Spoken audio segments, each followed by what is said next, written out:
Hello, I welcome you to the 12th presentation on Thank You, Maxwell Nnawuihe. I am Pastor Maxwell Nnawuihe. It is going to be another exciting and enlightening and educative presentation with the title, Biafra and Israel shall speak one language. Biafra and Israel shall speak one language. It is a prophetic message. The prophecy came to me on the 20th of July, 2020. And I will be focusing on the Biafra-Israel Alliance Part 1. The Biafra-Israel Alliance Part 1. I want to quickly say, Israel shall embrace Biafra as a member of a family. Yes, you heard me right. Israel shall eventually embrace Biafra as a member of a family. You have to listen from the beginning of this message to the end of it to be able to understand all I'm going to say. Don't skip or fast forward this video because it's going to make you to lose some of the integral part of this very video, and it will make you not to have the adequate understanding of the full content of this video.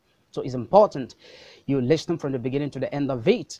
If you are in a hurry, then download or save the video to watch it later. I hope you're going to do so.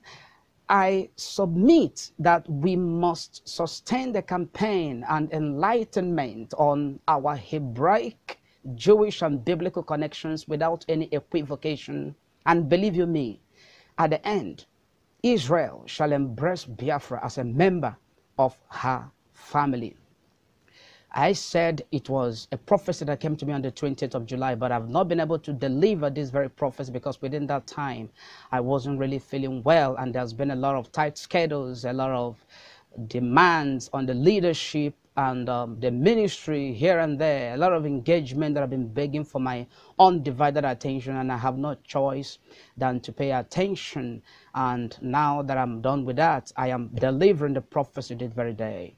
If you have not been following up my presentations on Thank You, Maxwell Nnawuihe from the beginning, it is important to do so on my Facebook wall, my Facebook profile, Pastor Maxwell Nnawuihe. Also, you can do so on my YouTube channel, Maxwell Nnawuihe.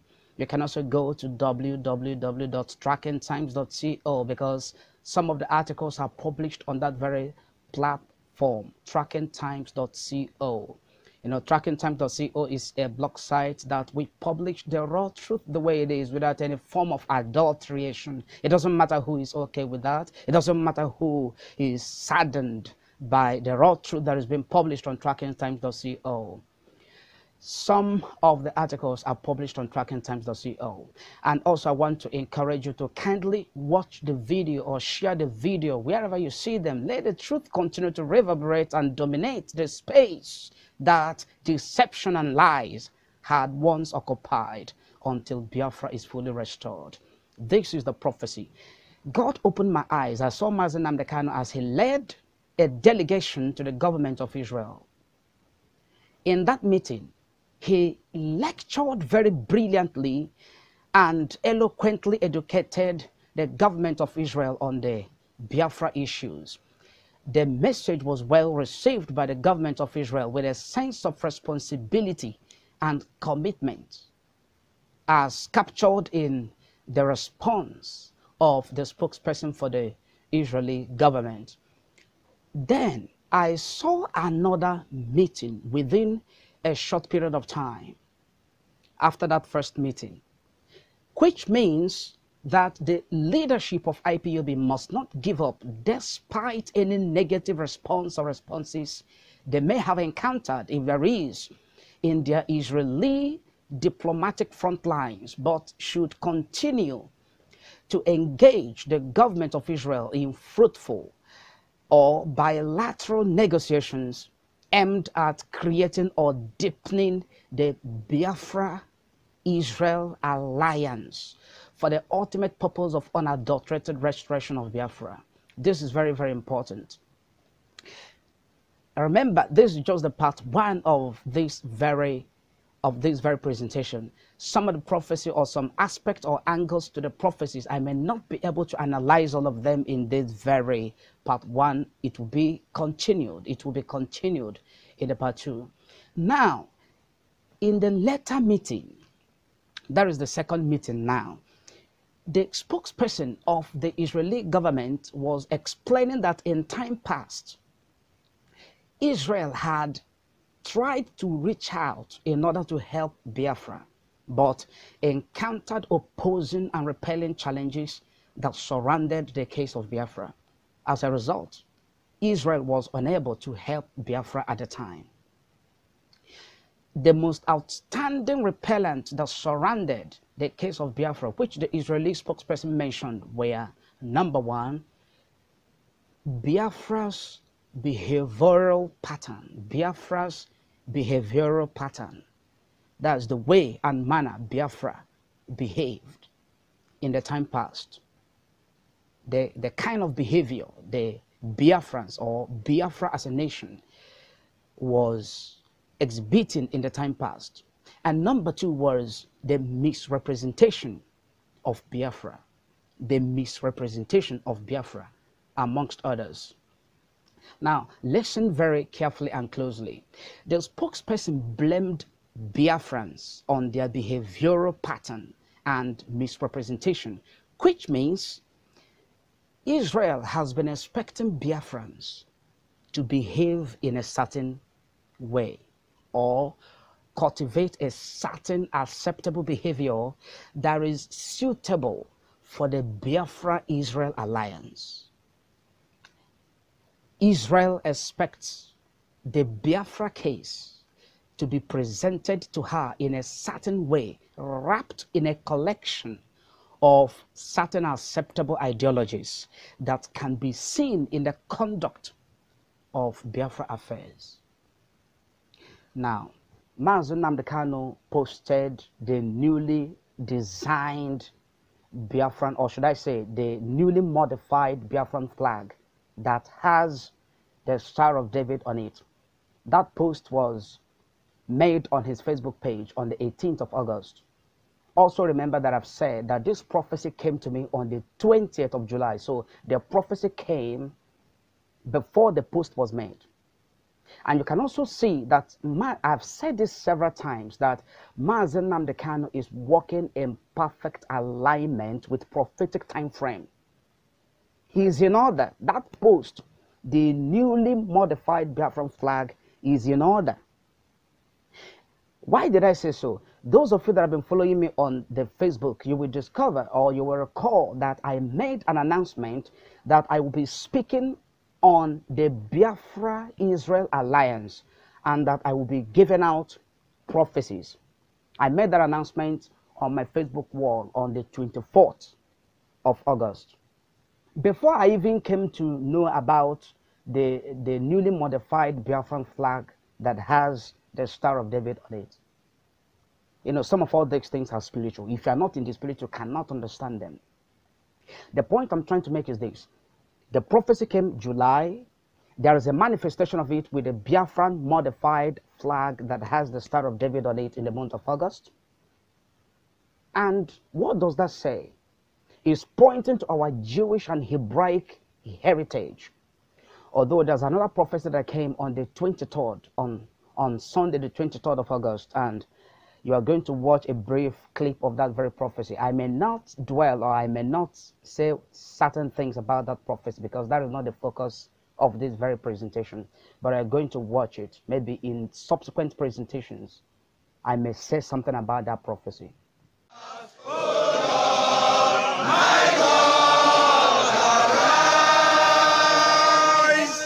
Among the IPOB hierarchy, this is prophecy. You write it down, it will come to pass. There is going to be a major shake-up from now to the end of this year. That's what I had. That's what I had. And I warn you, don't join any camp. I'm warning you now. Today is what? 23rd. Among the IPOB leadership, there's going to be a major what? Shake-up. From now to when? When it will happen, don't join any group. Don't join any camp. Remain where you are. Remain where? Here you are. Don't take sides.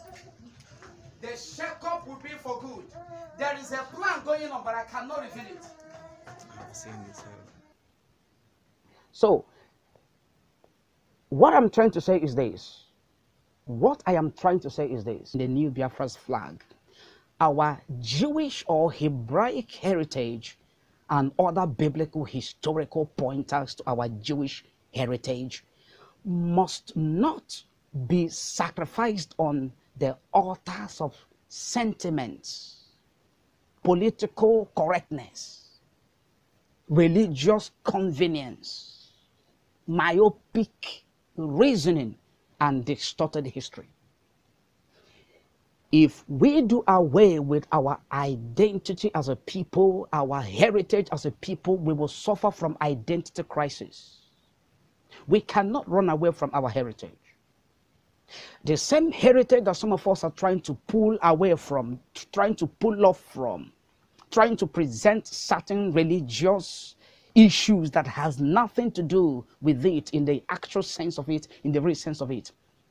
Some people are running into our heritage. Some people are laying claim over our heritage. Some people are connecting in so many ways to the Hebraic and the Jewish heritage. I may not dwell on that in this part 1. That will be in the part 2. But I'm trying to say our history, our Hebraic and Jewish heritage must not be sacrificed on the altar of religious convenience, on the altar of political correctness or myopic reasoning or distorted history. We mustn't allow that to happen. As the Israeli spokesperson made this salient and had not case, I should say, someone in that meeting, without any form of solicitation from Biafra, stood up and unequivocally marshaled out sufficient reasons behind Biafran's behavioral pattern and misrepresentation hinted by the spokesperson of the Israeli government, citing numerous years in which Biafrans have been under subjugation, under torture, suppression, under cruel and repressive regimes as catalyst, or should I say, the womb that bettered the so-called Biafran's behavioral pattern and possible misrepresentation. I remember a scripture in the Bible that says, surely oppression maketh a wise man mad. I think that is Ecclesiastes chapter 7 verse 7. It says that oppression maketh a wise man mad. And you will agree with me that people can possibly lose their sanity and manners. Their behavioral pattern can become so twisted as a result of decades of sustained political, social, economic, religious, or deliberate oppression, subjugation, and humiliation. You can agree with me. And this is the case of Biafra as of today. So, our pattern of agitation, the genre of our radio broadcast, our protests and media offensive, our template for total extrication of Biafra from this damnable contraption, also known as the Lugadian and British cage, and other freedom-driven approaches may not be in the pattern or in the form of presentation that Israel wants before it can now respond or reach out to help Biafra regain its sovereignty. It may not. But I tell you, as the Most High had said, that the nation of Israel shall eventually appreciate the reasons behind our so-called behavioral pattern and also embrace and help Biafra as a member of its family to regain its sovereignty as a free nation in Africa. And Biafra, I have that witness in my spirit, man, Historical facts abound that Biafra shall be the greatest and most formidable ally Israel will ever have in the whole world, emerging from Africa. I want to quickly and clearly dispel some gossips that have been going on in some quarters about who is sponsoring me in this work, after which I will proceed with the message. You know, it's important. Some people, the way I talk sometimes, the way I write, the articles I write, my predispositions, both when I'm preaching on the altar and all of that, the way, so some people say, oh, some people say, IPOB is sponsoring me. And that is why I've taken it upon myself to speak out and preach and sustain the propagation of this very gospel of Biafra, emancipation and biblical connection all this while.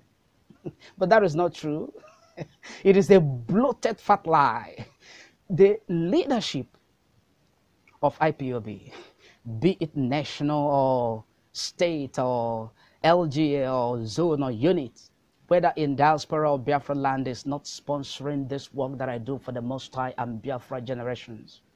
And those who are carrying this false information about must understand this. The same way some people are being paid or sponsored to fight against Biafra, the thought I'm being sponsored to support and speak out for the restoration of Biafra, which is very, very wrong. If some people are being sponsored to do this kind of work I am doing for the Biafra restoration, there is nothing wrong with that, insofar as they are not talking about Biafra just for their stomach or material gains, as we have witnessed in others that have fallen by the wayside. But I'm not one of them. I don't have any sponsor. Elohim, Hashim, Chukwokika Biama is the sponsor of this very work. You know, some people call our church Biafra Church because I have been so vociferous and ceaseless, educating the masses on the need for Biafra restoration, amongst others. But it will surprise you to know that we don't even have more than 7 IPOB members as the members of our church. You may be surprised to hear that now. They don't even attend our programs en masse when invited. When we invite them, you could see maybe 2 or 3 persons, you know, and that would be once in a very long while. IPOB members, they don't attend our programs en masse. We don't have more than 7 IPOB members as the members of our church. I'm saying this to dispel all those false information, and Maxwell Nnawuihe has something to say about this. You will hear from him shortly. In fact, for the past 5 years, nobody anywhere has sponsored me or contributed anything significant to this very glorious work apart from the church where I am pastoring. Apart from the church, the Gospels International, also known as the Appointed Place in Iguacha, that some people call Port Harcourt in Biafra land. The Gospels International, the Appointed Place, has been the chief sponsor, by the grace of the Most High, of this very glorious work I've been doing for some years now. For some years now. And the grace of the Most High God has been my strength in times of demoralizing difficulties facing this very work. A lot of oppositions. In fact, there was a time that in our neighborhood, some parents warned their children never to come to our church because they were calling it Biafran church. If you go to that church, you'll be arrested. If you go to that church, police will come after you, and all of that. And in fact, there were some people that left our church because of how uncompromising my stance and position with regards to Biafra restoration has been. They left.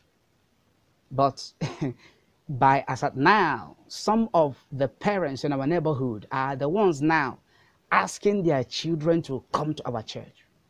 They have embraced the truth. But then, not IPOB members. They don't come. So it has been the grace of the Most High and the leadership of the Gospels International, the appointed place. And that is why I will ever remain grateful to the Most High God and also the leadership and the members of our church for their ceaseless support all these years. It has been from the little resources of the church, only the church, that this work has been sustained for some years now. And we will not stop until Biafra is restored. Igbo man is the problem. And I'll tell you how and why. Because we prefer to follow outsiders. The reason why some of them never came to IPOB was out of envy, greed, and jealousy. Because let me ask you a question. Have you seen any mega church before founded by a Biafran?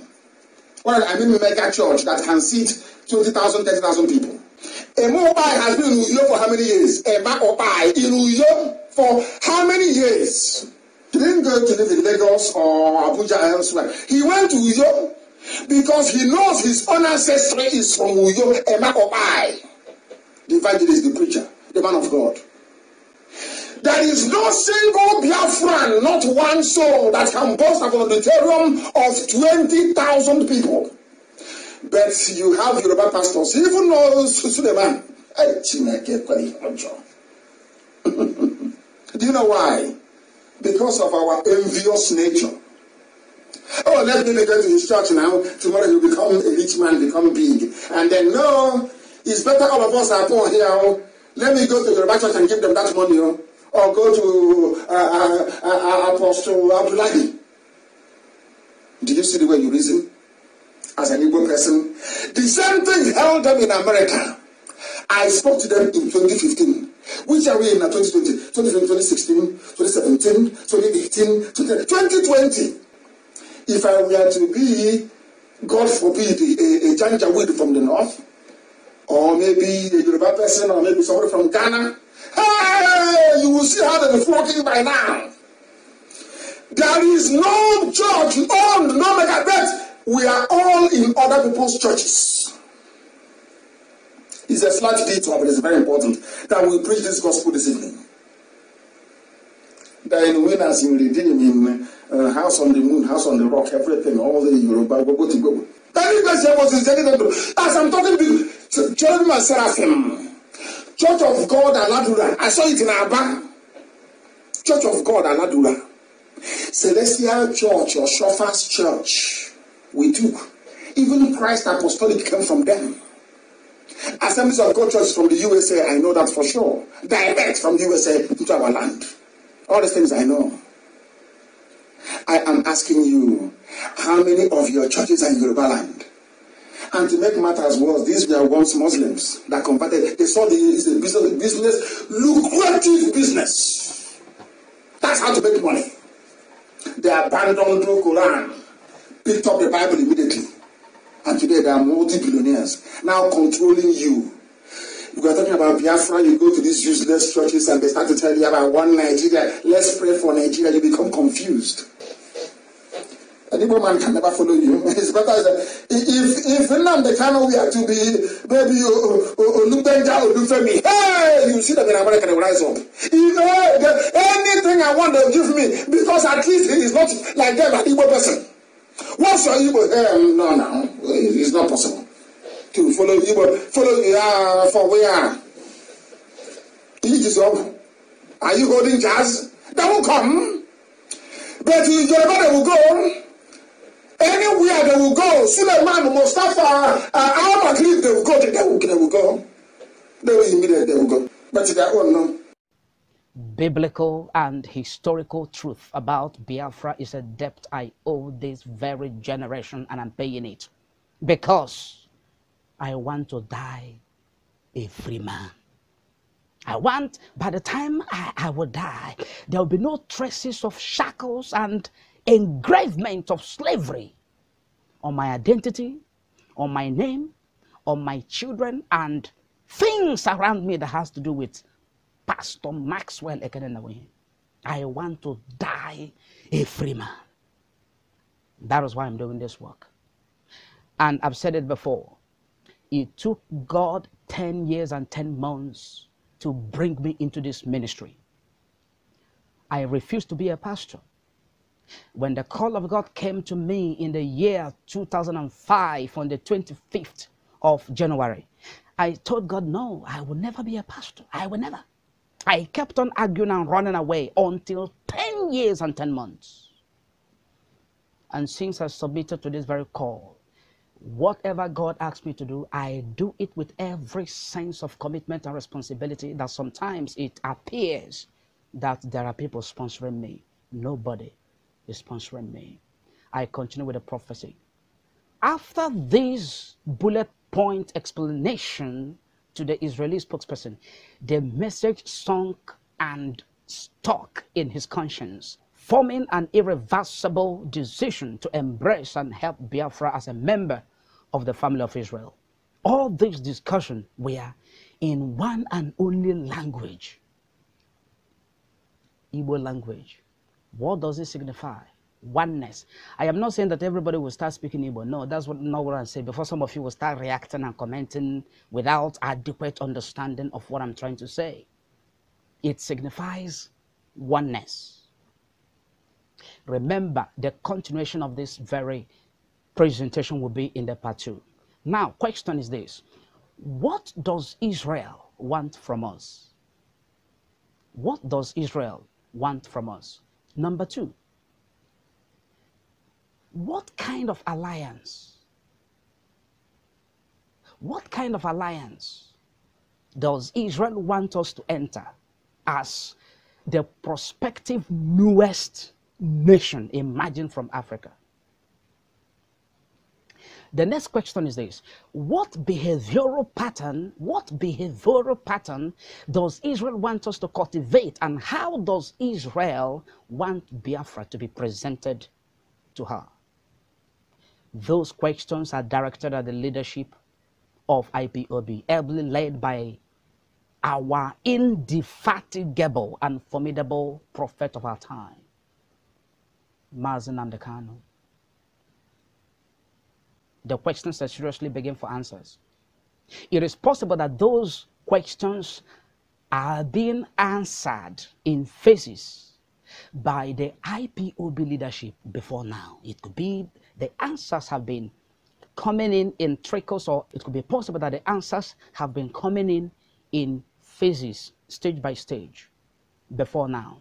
Also, the answers may have come in by a few lines of my analysis, which I have, or a few lines of interpretations I've provided in this very prophecy.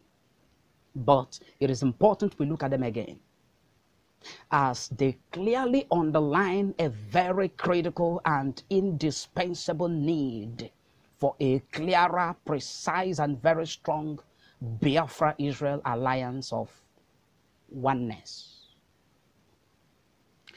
I am very much aware that the answers to those questions may not be publicized. I am very much aware of that. In order to circumvent the possible maneuvering, attacks, or sophistry of the enemies of the Biafra-Israel alliance. But the reflection, manifestation, and implementation of those answers must be seen in the policies, ideologies, administration, presentations, diplomatic front lines, and engagement of the indigenous people of Biafra, IPOB, led by Maxwell Nnawuihe. This must be done consistently, persuasively, and relentlessly, without any contemplation to stop for any reason, despite how long or how many years it will take, until the shackles of slavery, systematic extermination, bondage, and repressions of Biafrans are totally shattered, and Biafra's sovereignty is completely restored. In the end, Biafra and Israel shall speak one language, not necessarily the Hebrew language, Aramaic, Yiddish, or Igbo, or Izon, or Efik, or Ishekiri language, but the language of oneness. This presentation will continue in the part 2.